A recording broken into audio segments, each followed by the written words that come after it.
Stanford University. Thank you very much. It's a pleasure to be here today. So today I'm going to give you an overview of what some of the unmet regulatory science needs in generic drugs are. But I want to start with the most important slide I can find to show you what's changed in the past 12 years about generic drugs. When I joined FDA in 2003, the percentage of prescriptions that were filled with generic drugs was just over 50%. In the last 12 years, that's gone from 54% to probably around 86% this year. So that in this time period, basically every prescription, 5 out of 6 prescriptions that people are taking are filled with generic drugs. And so this has had significant changes on the generic drug industry, on how FDA has to review generic drugs, but also on patients who take generic drugs. And this, this slide puts a lot of responsibility on FDA. We recognize that people are switched to generic drugs for reasons out of their control, through the insurance company, through the payers. And so it's really FDA that has the responsibility to ensure that these products meet patients' expectations about therapeutic substitutability. And so I'll talk a little bit about what the requirements are for a generic drug to be approved. So the things that the generic drug has that are the same as its reference listed drug or the brand product, it has to have the same active ingredient, the same route of administration, the same dosage form, the same strength, the same labeling, same conditions of use used by the same patient population. So all these things have to be the same. But there are ways generic drugs can be different than the brand product. They can differ in the inactive ingredients. They can differ in the drug release mechanism or the formulation design. As well, they can be manufactured by completely different manufacturing processes. And so the goal of FDA's review of generic drug applications is to make sure that these differences don't make any significant difference in therapeutic equivalence. And so the promise that we at FDA make when we approve a generic drug is that we claim that it's therapeutically equivalent. And this means that an approved generic drug should be able to be freely substituted for the brand product or for other generic drugs for the same reference product. And this can happen automatically. It's not a matter of a physician saying, oh, you should use the generic or you should use the brand. It happens at the pharmacy level. It can happen automatically because you know that you can rely on these products as being interchangeable. So this is the core promise that FDA makes. And so our scientific review of generic drugs has to provide us the regulatory science tools in order to make this decision. So what I call this is the science of equivalence. What type of information do you need to know in order to prove that a generic drug is going to be interchangeable with the brand product? So you can think of this as the science of bridging. I want to show product A is going to act as well as product B. And there are 2 parts to this that I'll talk about, bioequivalence and pharmaceutical equivalence. But this bridging is really critical to why generic drugs are so significant in our healthcare system. The advantage of generic drugs is they cost much less than the brand product. And so, but why do they cost less? And the reason is that the most expensive part of drug development are the clinical safety and efficacy studies that you need to do for that brand product to prove that it's safe and effective for its labeled use. And the generic products are much less expensive to develop because they don't need to repeat these studies. So instead of repeating the clinical safety or efficacy studies, the scientific review of generic drugs focus on these questions of what studies do I do to show the generic product is equivalent to the brand product, the bridging studies that allow me to rely on the safety and efficacy data that supported the original approval of the brand product to approve the follow-on generic products. And the scientific challenge of this are significant. Most of the studies that we do for bioequivalence, for pharmaceutical equivalence, focus on health. You evaluate the products in healthy subjects, but generic products are used by patients. So a key part of this bridging is to make sure scientifically that we're measuring the key aspects of the product that'll be the same in all the different patient populations. So if we summarize what the science of therapeutic equivalence is it's really bringing together the in vitro and vivo performance data, what testing you do on the products, but also an evaluation of the product design, what it's intended to do, But it also involves patient characteristics and product use, how people use the products. So for example, I could pass all the tests for a generic product, but my tablet might be twice the size as the brand product, and it might be too large to swallow. That's a problem not with the performance of the product, but with the design and its interface with the patient. So generic drug equivalence can cover all of these different aspects of how pharmaceutical products are designed and used. But the final goal of all of this is to ensure therapeutic equivalence. So this is sort of how I think of the pieces that fit together. The things that determine whether products will be equivalent are the product design and performance. So this is something that's done by the generic industry. They design the products, they do the tests, FDA evaluates them. Therapeutic equivalence is dependent on who uses the product. These are the labeled indications. So FDA, in our new drug review process, we have control over what product labeled indications products are approved for, where the safety and efficacy balance is positive. So FDA has input into that. But the third factor is really out of the control of industry, it's out of the control of FDA. It's how patients use these products. And so when we are designing our standards for the testing that we look at when we evaluate generic products, we have to consider all of these factors, including how patients use the products. And so when we think of all of these, at FDA, what we do for each generic drug is we think what type of bioequivalence study we do. And these would be the studies, an in vivo pharmacokinetic study where we might compare the brand and generic product to look at exposure, blood level exposure to the product, as well as pharmaceutical equivalence. So pharmaceutical equivalence involves more of the in vitro laboratory testing of the product. How much drug does it contain? How consistently is it manufactured? How quickly does that drug release in the laboratory? So by combining both of these attributes, in vivo testing and product characterization, with the idea of how patients use this, we are able to ensure that products we approve are therapeutically equivalent. So that's the goal of this process.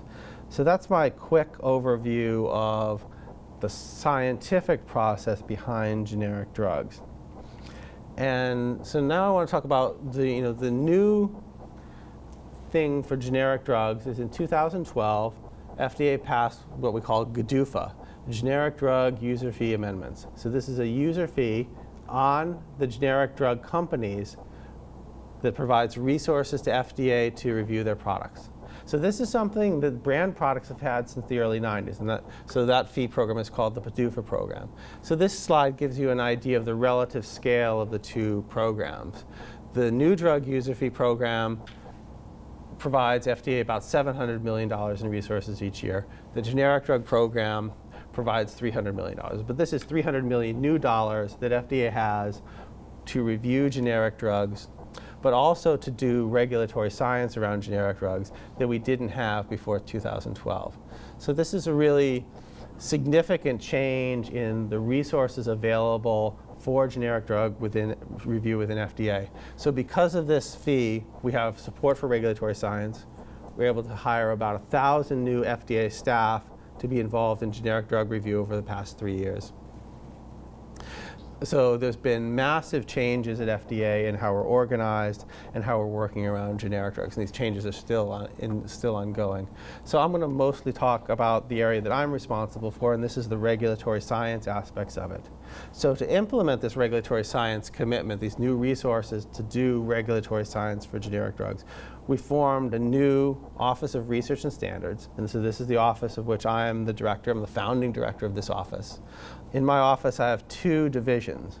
One is the Division of Therapeutic Performance. So this division has its goal to facilitate the pre-ANDA development of generic drugs, how we provide good advice to sponsors on what studies they should do and how they should develop their products so that they'll be therapeutically equivalent to the brand product.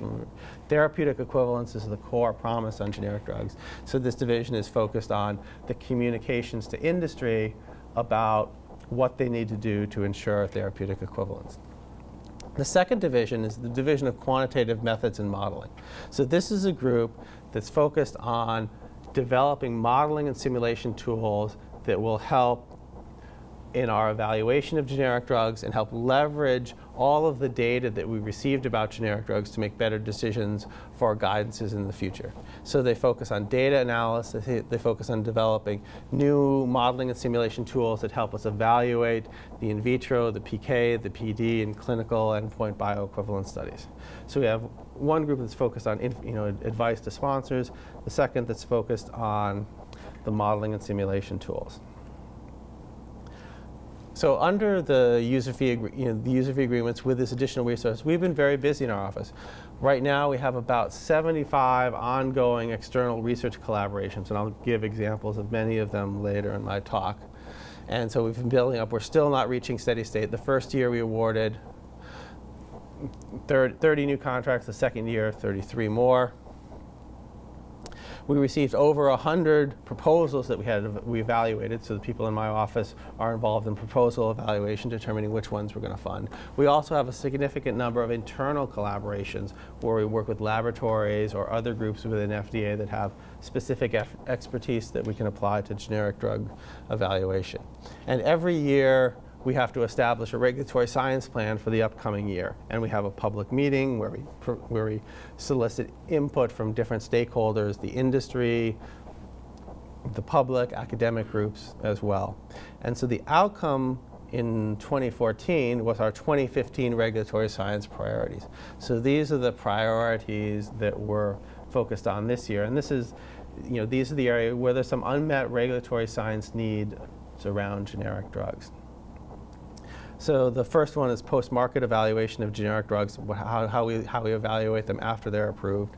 The second and third one, equivalence of complex products and equivalence of locally acting products, are really focused on the pre-application space, establishing the right standards for those more complex products. Therapeutic equivalence evaluation focuses on improving our standards for tablets and capsules and more traditional dosage forms. And then we have support for both new computational and analytical tools to help generic drug review.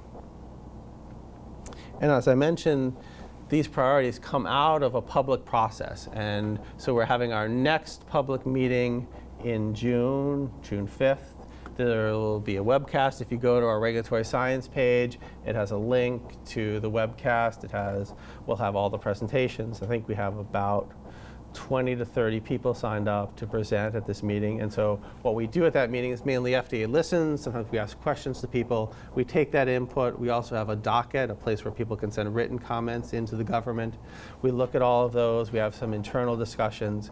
And we update our regulatory science priorities each year based on these inputs. So our regulatory science activities have significantly increased in scope because of the implementation of the user fee agreement. We were doing research related to generic drugs before the user fee agreement, but the scale was sort of $2 to $3 million a year of research. That's sort of 3 to 4 projects each year that we could do. And suddenly when the user fee came in, we had about a 10-fold increase per year in the amount of resources. So we could go from doing 3 to 4 regulatory science projects to on order 30 new projects each year. So this has been a giant step for the regulatory science program, and a significant change in just the level of effort around the pharmaceutical science community that's focused on generic drugs. So it's a significant change for all of the faculty members and students at different universities that are involved in these regulatory science projects. So to give an idea about how our resources are distributed across these different projects, I put the percent of financial effort in each category. And so the largest one is the post-market evaluation of generic drugs. The reason this is largest is that this is the area where we're actually doing the most clinical studies. So we're doing some studies of generic substitution in patients. So these are sometimes multi-site, multi-million-dollar, multi-year clinical studies. So they're the most expensive things that we do. So we don't do as many studies in this area as the other ones, but the ones we do generally take more resources. And then after that, broadly, the financial resources are distributed roughly evenly across the different categories. And I'll walk through each category and explain what we're doing, why we're doing it, and how it fits into our regulatory science needs. So the first category is the post-market evaluation of generic drugs. And this is significant. I showed in my first slide that 86% of the prescriptions that are dispensed are generic drugs. And so FDA has been promising 5 out of these products, they're interchangeable with a brand product. The post-market evaluation is essentially to make sure that those products are doing what we expect them to do, right? Nothing slipped through the cracks. Nothing in our standards was incorrect. Like I said, all of our approvals are based on this science of equivalence, this science of bridging. So it's not, so there may be cases where we needed more information. So we want to be monitoring the products that we approve to identify if there are any cases where they don't meet our expectations. So, this research includes several different approaches to this idea. So one is what we call a prospective approach, where we actually go out and do clinical substitution studies of branded generic products in particular patient populations and look at the outcomes and look at pharmacokinetic measurements. So the direct test of we think these products are therapeutically equivalent. Here's substitution in the patient population. So we do those types of studies. But we also do studies that are looking at different sources of information about post-market evaluation. We look at adverse event reports that come into FDA. FDA gets millions and millions of each year, and we want to filter through those and say, well, do any of those tell us about generic drug substitution? We also want to use medical record databases to look at generic substitution. So in medical record databases shows, well, a new generic came on the market, everyone in this healthcare system was switched over to the generic. Was there a change in their outcomes after that happened? And by monitoring all of these different sources, we can sort of get feedback onto our processes, right? How are we doing? That's an important part of having a robust system. And some of these areas, especially the prospective studies, we focus them on areas where there's been concern in the past about generic drug substitution.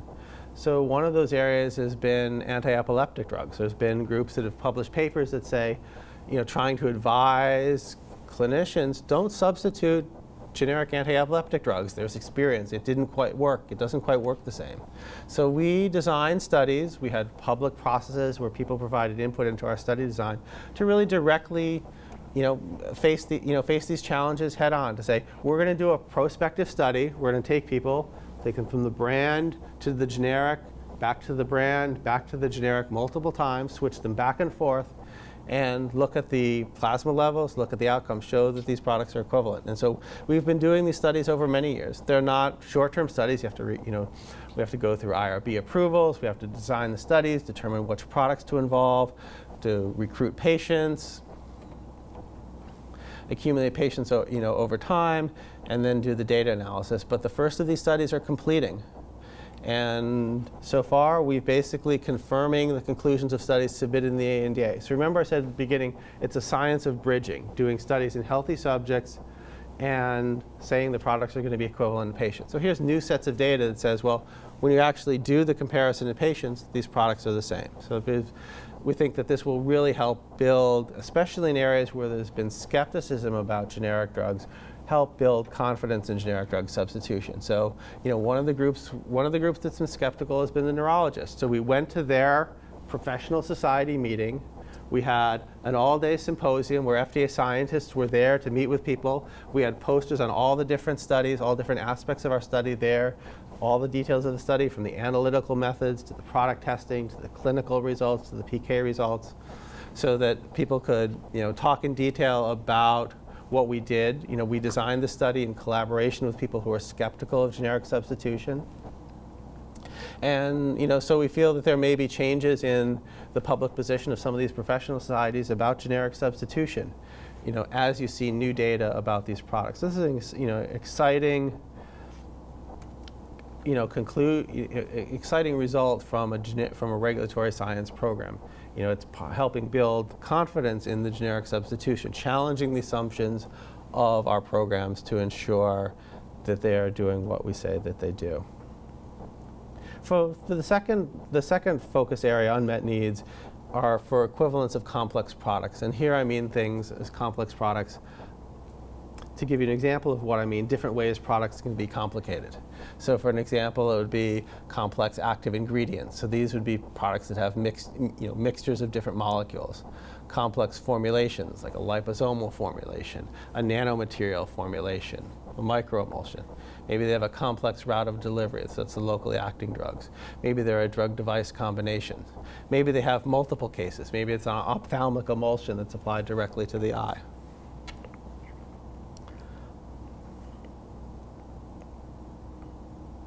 So for all of these products, at FDA, we're committed that generics are going to be available. So we think, in what I preach in my office is, there's no product that's too complicated to be a generic if you do the right kind of science. And so we've shown this that even for the most complicated products, we've been able to approve generic products. So some of these approvals weren't easy. The reviews weren't short. The companies had to do a lot of extra work, a lot of back and forth with the FDA. There's a lot of controversy around all of these. We get challenged by brand companies who threaten to sue us every time we use a new method to show bioequivalence. They say, you haven't proven that your bioequivalence works, right? You're just doing bridging. You're not doing new safety and efficacy studies. So we face that challenge every time we want to make a regulatory science innovation to make generic drugs available. But certainly, the regulatory science frontier is these more complex products really force us to develop new thinking about product equivalence. How we integrate product characterization and in vivo testing to understand product equivalence. Just want to give one example of this, and this is for a liposomal product. So I've sketched out what it is. So it's a sort of vesicle where the drug is contained inside. These products, when they're injected, they preferentially, because of their size, partition into vasculated tumors. So they're anti-cancer, it's a way to target delivery of an anti-cancer drug to the tumor, right? This product required, several years of scientific evaluation to determine, well, how can we show that a brand product is equivalent to the generic? We posted a guidance on that in 2010. We approved the first ANDA in 2012. We've published guidance on other liposomal products as well. So to give an idea of what's in this particular guidance and why it's more complicated, so the things you have to do an in vivo bioequivalence study, but you have to measure both free and encapsulated drug. So you have to take your plasma sample and you have to carefully separate out drug that's floating around free from those liposomal formulations. So you can't treat the product too roughly that you destroy the liposomes and the drug leaks out. So you have to carefully separate out the free drug and then assay the total separately. So you have to show equivalence in both the free and the total drug. So it's circulating liposomes and how much they're releasing. You have to do in vitro studies on the particle size distribution. So the size is the critical feature of this product that helps its tumor targeting. So you have to match that critical feature. And you have to do a whole set of additional characterizations of the product in order to show their equivalence. So there's a significant amount of work involved in this evaluation. So just some other areas of work in complex products. We're working on multivariate data analysis tools for complex mixtures where you have lots of different active ingredients, and you have to use you have to analyze big data sets and say, I have this 5,000 point data set for this product. Are these two 5,000 data point sets the same? Right, and develop statistical and analytical tools to reduce the dimensionality of that data down to something that we can compare. We're as I mentioned in the liposomal example, the in vitro tests are an important part of the advanced characterization. So we have work looking at complicated topical, ophthalmic, liposomal products to develop better in vitro characterizations around a range of these products. We have complex drug-device combinations. We have work focused on dry powder inhalers, meter-dose inhalers, nasal sprays, transdermal systems, adhesion for transdermal systems, all subjects of different research activities in progress to give us better tools for equivalence of these complex products. And we're beginning to see some results. In 2014, we provided draft guidance on conjugated estrogens. So this is a natural source product. It comes from pregnant mare's urine. It has a wide range of different molecular components, so it's a complicated analytical challenge to evaluate the equivalence of these distributions of different molecules. So there's multiple, there's about at least 60 molecules in this product that could be active. And this guidance explains how to do a comparison of all of those. Other recent complex product guidance, we've been expanding the liposomal guidance that are available, a sublingual film dosage form we have a guidance for, transdermal systems, long-acting devices, subcutaneous nanomaterial injections we have a new guidance for, and a complicated polymeric binding agent that absorbs nutrients in your GI tract locally that required extensive characterization. So, guidance for complex products is beginning to flow out of this regulatory science program. For the locally acting products, another subcategory of complex products, we have some coordinated effort on the topical dermatological products. We have 6 coordinated grants on topical dermatological bioequivalence. We have people in the US, Europe, and Australia working on this, so we can never schedule a teleconference that everyone can get to. But these studies are generating new in vivo data using microdialysis.'re manufacturing different semi-solid topical dosage forms to test in these different assays. They're characterizing these formulations. We're expanding the modeling and simulation tools of to model physiologically based models of drug absorption across the skin to help integrate this data. In the inhalation products, we're doing studies to look at the role of dissolution, particle size, and PK studies. We have CFD modeling in place to look at the fluid mechanics of drug deposition. For ophthalmic products, there are 7 different grants related to ophthalmic products on developing in vitro methods for different characterization of drug release and drug delivery modeling for ophthalmic products. For nasal products, we're looking at how we can use PK studies so we don't have to use clinical endpoint bioequivalence studies that would lead to faster bioequivalence studies for nasal products, more generics in that category. Recently in the last few years, we've put out multiple guidances on locally acting drugs, from topical patches to ophthalmic suspensions to locally acting GI products to inhalation suspensions, new tests for the inhalation product, particle size comparisons. We've been granting pre-ANDA meetings for inhalation product development to communicate in a development program specific way with sponsors working in that area. We responded to citizen petitions on cyclosporin ophthalmic emulsion, a very innovative bioequivalence approach for that product that has generated lots of controversy. So the fourth category really looks at using regulatory science for improving our bioequivalence approaches for tablets and capsules. So not focused just on complex products, but really looking at all products. And the 3 unmet regulatory science needs in this area are abuse deterrent formulations. So as you may know, opioid abuse is a significant public health issue across this country. One way to address that is through formulations that are harder to inject, harder to extract the drug, to abuse. And so there's new formulation technologies that are coming into brand products in this category. We have to develop standards for generic products. Like I said, most of the products that people take are generics.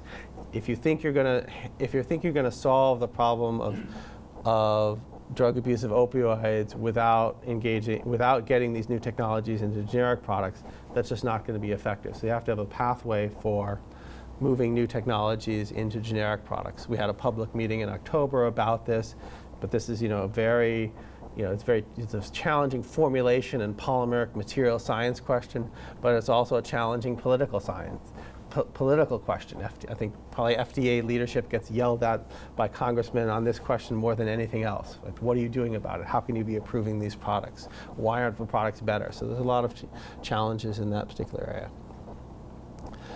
Research in this area is also focused on narrow therapeutic index drugs. And so this is the idea that some drugs have what we call narrow therapeutic index. You need very tight control over the dose to get the therapeutic index you want.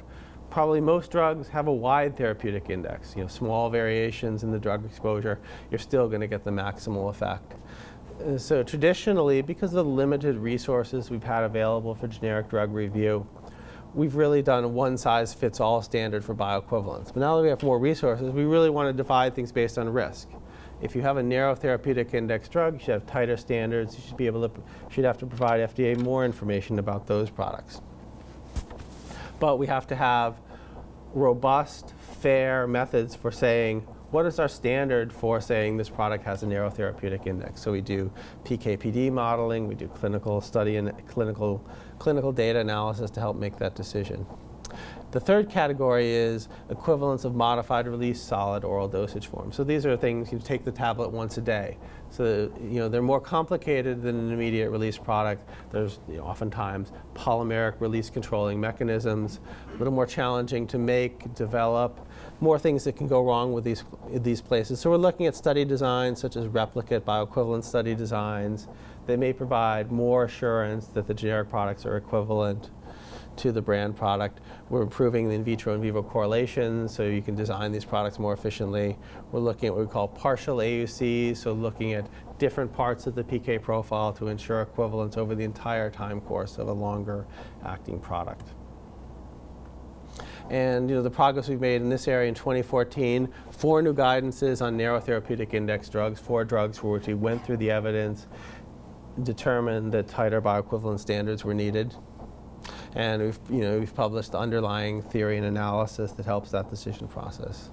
So I want to spend most of the rest of the talk on the computational, especially the computational modeling work that we're doing in this particular area. So we've been doing a lot of this work internally. We hire what FDA calls ORISE fellows. So these are actually just postdoctoral fellows who work at FDA. So we hire a lot of the fellows that we have at FDA are working on modeling and simulation projects. Like, we don't have a lot of lab space at FDA. So most of the fellows at FDA are doing data analysis projects. We outsource the laboratory work, but a lot of the data analysis is done internally. But last year we did give 11 new grants in modeling and simulation in clustered areas. 7 focused on physiologically based absorption models for non-oral routes. So inhalation delivery, nasal delivery, dermatological delivery, ophthalmic delivery, and 4 grants focused on pharmacometrics for generic drugs. So this is understanding exposure-response relationships for generic drugs. And so, most of this work is focused on work that's going on in the division of quantitative methods and modeling in my office. And I just want to point out the sort of 4 key technologies that this office is interested in developing, and that are critical to the development and evaluation of generic drugs. So the first one is oral drug release and absorption. So still, of those 86% of generic drugs, probably 80% of that 86% are solid oral tablets, capsules, solutions, and suspensions. So almost all of the drugs that you're taking, that's the most convenient dosage form. If a drug development company can develop an oral dosage form, they will. That's the most convenient, the easiest for the patient. So we have to understand how those products work. Be able to simulate, understand what happens when you take a tablet. Can we predict what happens? It helps us design what kind of bioequivalence studies to use. It helps us understand if a company makes a change. I've changed my particle size. Is it going to affect bioavailability? If we have good models of drug absorption, we can predict whether that'll affect bioavailability. If we don't, we have to ask them to go do another PK study. Go spend, a month and $500,000 doing another study for something that maybe we could tell just by using modeling and simulation analysis. So there are commercially available tools that are reasonably reliable for oral drug absorption. So we're using those. But when you go to non-oral routes of administration, and these are the ones where there's more scientific challenges about bioequivalence demonstration, we don't have as many available tools. And so that's the reason that last year we focused one of our grant opportunities on that particular area to say, can we get the modeling and simulation tools for drug absorption for the non-oral routes up to the level of oral absorption, where they become valuable common tools for drug development. They're things that can be used routinely in generic drug evaluation internally. And so this is a core technology that that's underdeveloped, that we want to improve over the next few years through our research efforts in collaboration with our external partners. The third key technology for this division are pharmacometrics modeling. So think probably here, I'm not at the College of Pharmacy, so probably no one knows what pharmacometrics is. If I'm at UCSF, everyone knows what pharmacometrics is. So pharmacometrics is quantitative pharmacology. It includes PK/PD modeling, pharmacokinetic, pharmacodynamic modeling, not just modeling drug absorption, but modeling the drug effect on the body. And looking at that approach across populations, so looking at variation between subjects, between different people, and predicting what will happen in different populations from a data analysis. So this is a key technology for new drug development. In the past, not very often used in generic drugs, but we're developing the expertise in this area, and we have some novel applications of these tools to generic drug evaluation. The fourth category, which probably is familiar to people here, are problems related to big data. So we're trying to build a capability to leverage FDA's data to help us make better decisions about generic drugs. And so the big data aspects of generic drug review, I want to take a little bit of time to talk about the examples. So the big data problems that we have, first set, the one data that comes from new analytical methods. So this can be multivariate, HPLC, LCMS traces of peptide digestion. So you have a 2D data set. Or you can have gene expression data sets, proteomic data sets that might be submitted to support equivalence. So analytics for big data sets that come out of different new analytical tools. Also in this area, systems pharmacology, going beyond models of drug absorption or models of drug pharmacokinetic. Most pharmacometrics models, generally empirical models. They're sort of the Emax model, right? Systems pharmacology says, no, I want to model the whole system. I want to leverage data that we get from proteomics, from gene expression, put together the whole system of metabolic pathways. Really focus on understanding what the mechanism of action of both drug effect and side effects are. So we're looking at, those are emerging tools in how we think about modern pharmacology. And we want to use them to help us understand generic drug substitution better. We're developing risk models. Internally, the challenge for FDA, especially in the generic drug program, is we have thousands of applications waiting for review. And we want to put together quantitative risk models that'll help us prioritize this application. Is this a high-risk application? Is this a low-risk application?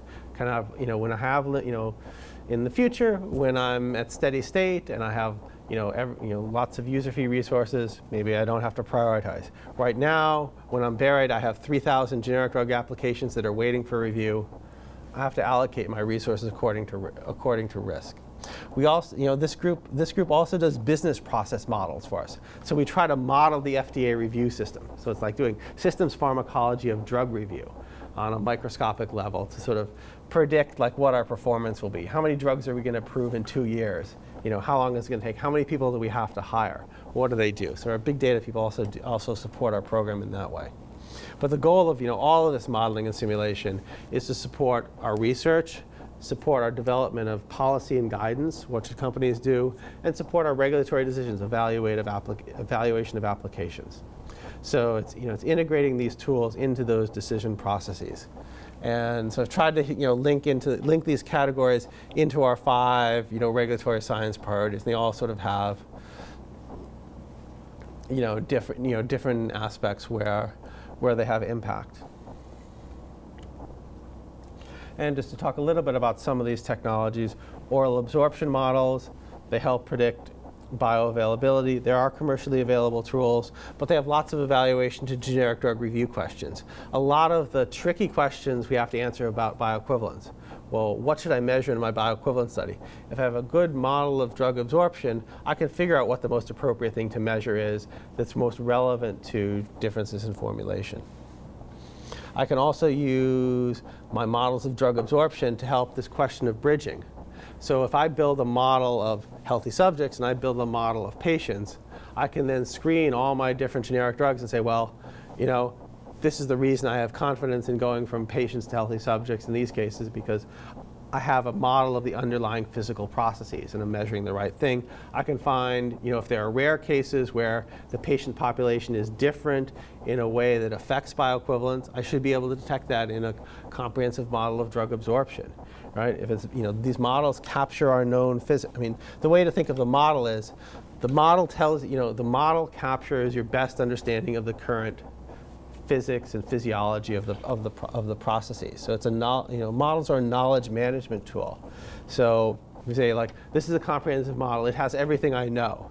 So it ought to be the best embodiment of my current decision, right? Model doesn't have to be perfect. The model's not going to be perfect, but it ought to embody what we actually know right now. And so that's our goal. But certainly there are gaps in our models. We look, we want to improve the input of dissolution testing into the models. We want to, models of absorption from the small intestine are very good. Models of absorption for drugs from the colon, not so good. So we have some research project focused on filling in these gaps.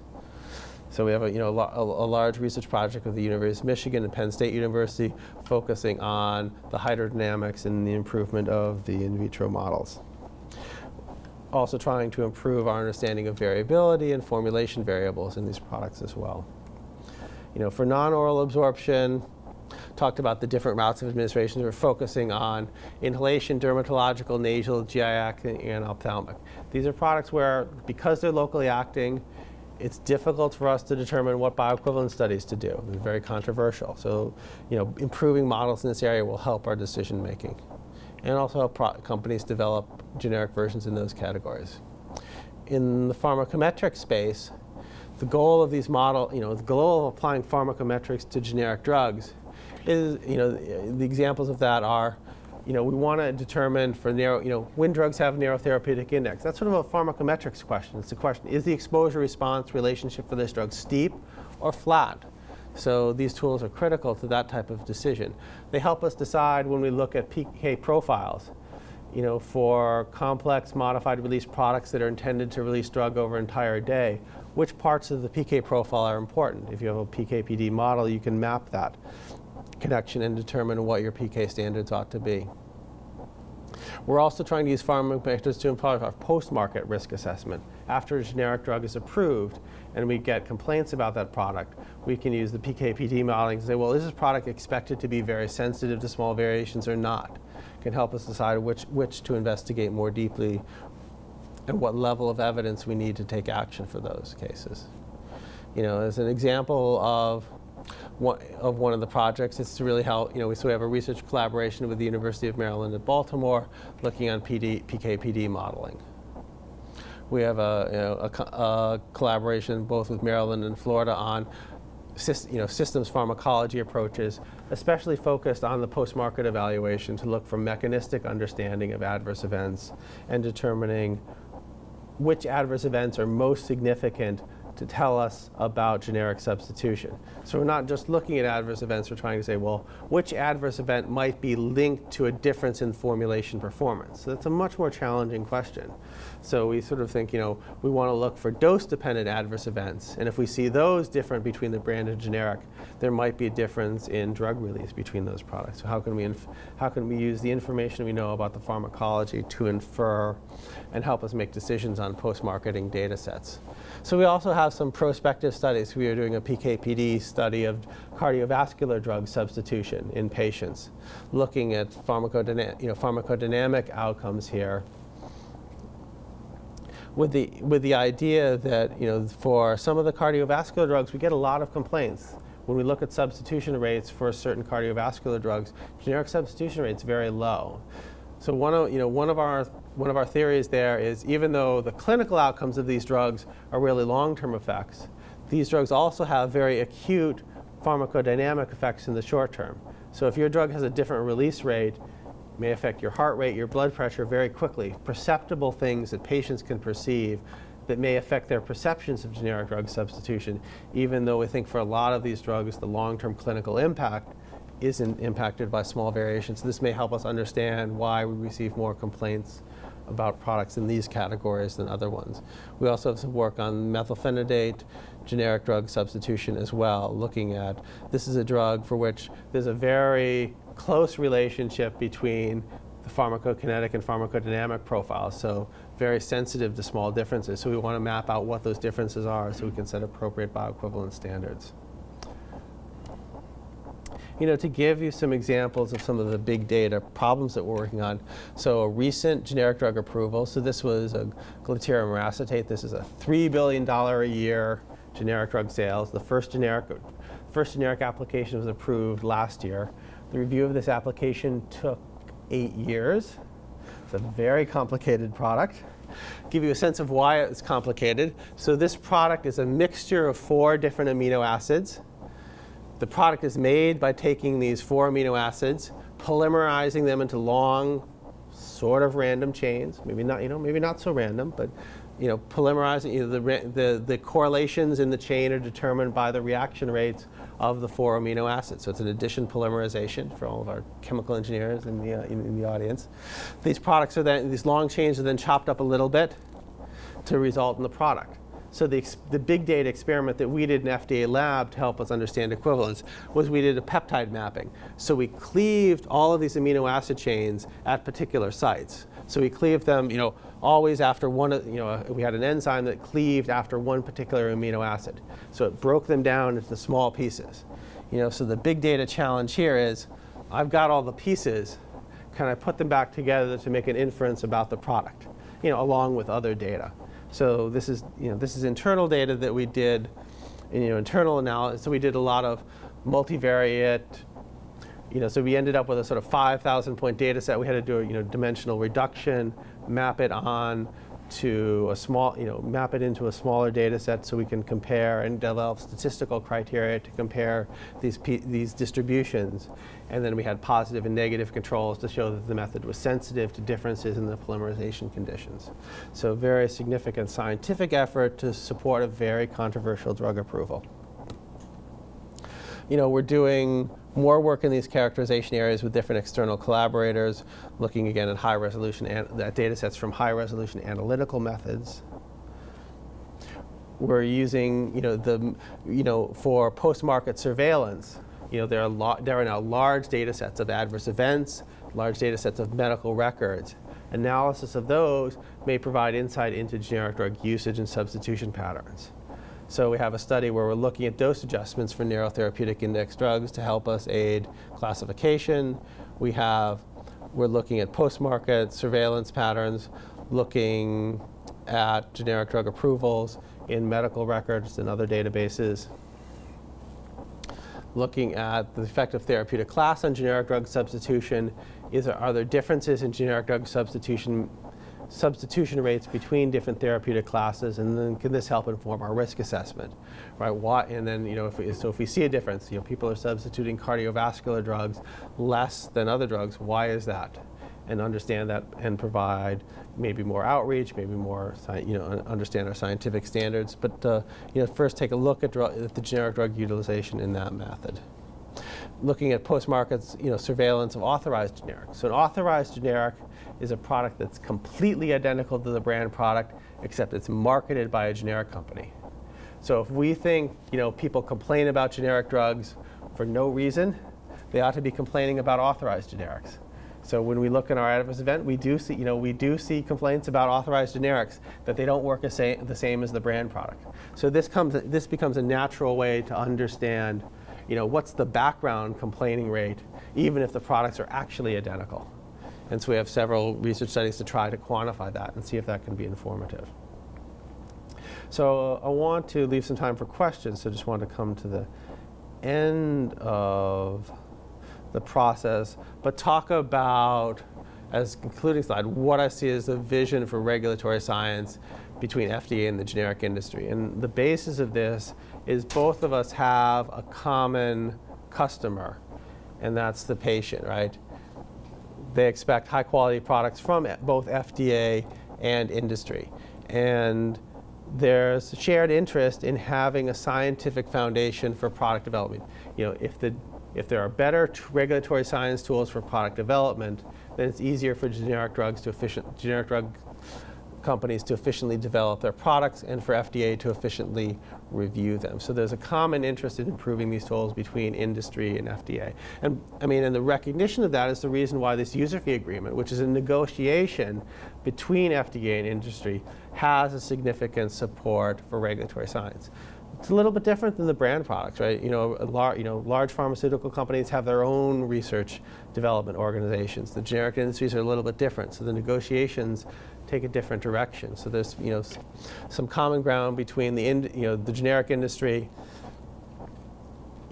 Wants to see FDA have a strong regulatory science foundation, but they don't have the individual capability to do it. So they've been more open to supporting this through the user fee agreements. And the discussions around these applications can advance our regulatory science, especially around the complicated products. There's a collaborative effort between the industry and FDA to advance the use of these tools. And these discussions that we have ought to lead to better submission.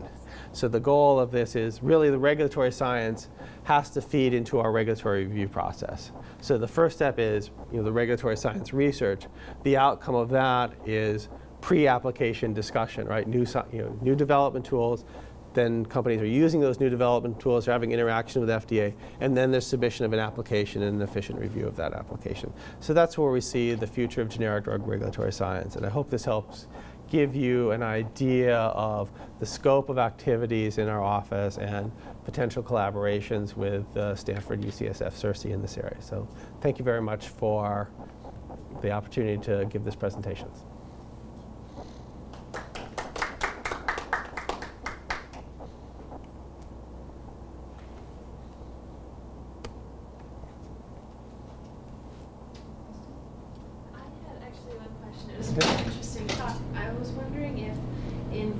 Fiscal years, there's the possibility of studying, because you're collecting all of this data, more predictors about special populations, either geriatrics or pediatrics, or things that perhaps as generics are rolled out to more and more people, you can actually access the data. Yeah, I mean, so right now generics are used in those populations. Right. It's not something they're not going to roll out to them. They're already being used in those populations. I think the area that we have, I think people from my group, we do have a recent publication in Journal of Pharmaceutical Science where we were looking at the modeling and simulation tools to say, well, I'm going to compare my absorption model for healthy subjects, children, and elderly adults, and screen some common generics against that model to say, well, are there any predictions? What factors in those models could lead to predictions? So that's something we are thinking about. We're looking, in general, the way we're looking at that is when we're looking at these post-market data sets, right? We're trying to say, are there specific areas where substitution isn't as expected? I think the underlying assumption of our program, which I think is mostly based on experience and sound pharmaceutical science, is that if two products are equivalent in one group, unless there's some very unique interaction with that product and the physiological differences, even though children and elderly adults are very different, even though the bioavailability may be very different between those three groups, the relative difference between the generic and the brand product ought to be the same in all of those. So we don't really, it's something that we pay attention to, but we don't really have a strong failure case yet to say here's a definitive case where the products, they were the same in healthy subjects, but they were completely different in some subpopulation. But that's one of the reasons we do monitoring and surveillance, because even for new drug products where you do new clinical studies, you can't test everyone and every way these products are used. So we want to be constantly vigilant, looking at those adverse event reports, the medical records, and say, are there cases where products aren't meeting our expectations? Because when we approve the generic product, it's approved to be substitutable for all the uses, from pediatric to geriatric use. So and the surveillance aspects are one place that we might notice that if there really was a problem, or might give a clue where there might be a problem. But we don't have a clear example where that's been the case. But we're looking into we want to manage all the risks. We want to look at any possible mechanism for those types of differences as well. I have basic question, and that is, a lot of drugs have food effects. When a drug has a food effect, do you investigate the food effect in the generic as well? So for almost all generic products, they have to show bioequivalence under fasting conditions and under fed conditions. So that basically means generic products have to have the same food effect as a brand product, or they're not going to improve. That's a relatively recent addition.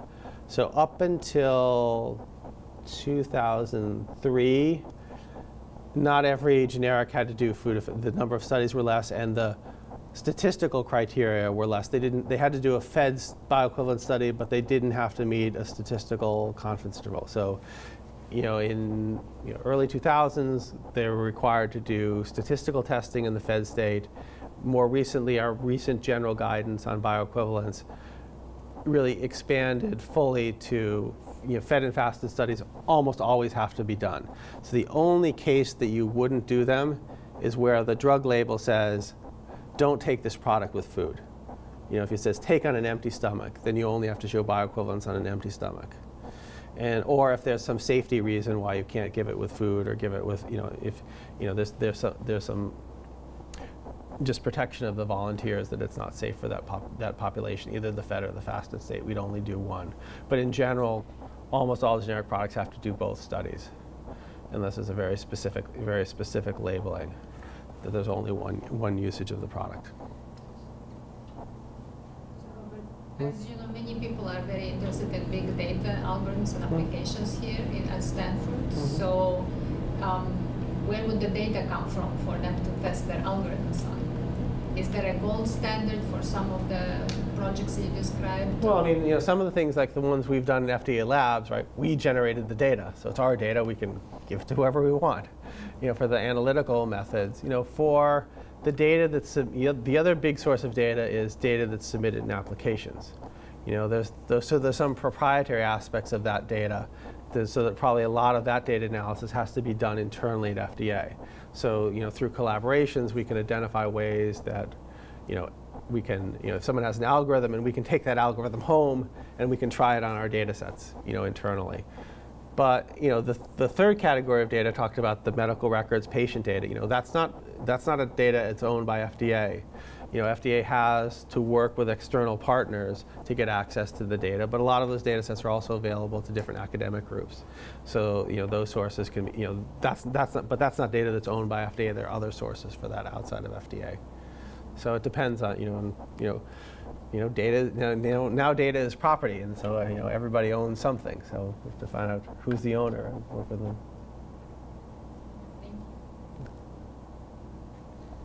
Thank you very much. Thank you. For more, please visit us at stanford.edu.